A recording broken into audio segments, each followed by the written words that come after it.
மசாலா கம்மியாக டேஸ்ட் அதிகமாக மீன் வறுவல் பார்க்கலாம். 3 டீஸ்பூன் போல் குழம்பு மிளகாய் தூள் எடுத்துக்கோங்க. 1 டீஸ்பூன் போல் உப்பு, 1 டீஸ்பூன் போல் மஞ்சப்பொடி, 1 டீஸ்பூன் போல் இஞ்சி பூண்டு விழுது சேர்த்து அதை நல்லா ஒரு வாட்டி கலந்து விட்டுக்கோங்க. இப்போ நம்ம கொஞ்சம் கொஞ்சமாக தண்ணி ஊற்றி ஒரு பேஸ்ட் மாதிரி இந்த மாதிரி ஆக்கி எடுத்துக்கோங்க.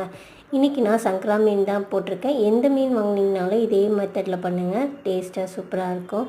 சங்கரா மீனை இப்போ நம்ம எல்லாத்தையும் ஒரே மாதிரி கலந்து வச்சுக்கலாம். கலந்து வச்சுட்டு ஒரு 1/2 hour போல் ஊற வச்சுக்கோங்க. 1/2 hour ஆனதுமே இப்போ தவாவில் போட்டு எடுத்துடலாம். ஒரு 3 டேபிள் ஸ்பூன் போல் எண்ணெய் ஊற்றிடுங்க. எண்ணெய் நல்லா சூடானதுமே இப்போ நம்ம அந்த மிக்ஸ் பண்ணி வச்சுருக்க மீனை எடுத்து இதில் போட்டு ஒரு வாட்டி திருப்பி விட்டுக்கோங்க. திருப்பி விட்டுனதுக்கப்புறமேட்டா நம்ம இப்போ ஒரு கொத்து போல் கருவேப்பிலை சேர்த்துக்கலாம். இந்த கருவேப்பிலை சேர்க்கும் போது மீன் வறுவலோட வாசனையை இன்னும் நல்ல ஃப்ளேவர் அதிகமாக கொடுக்கும்.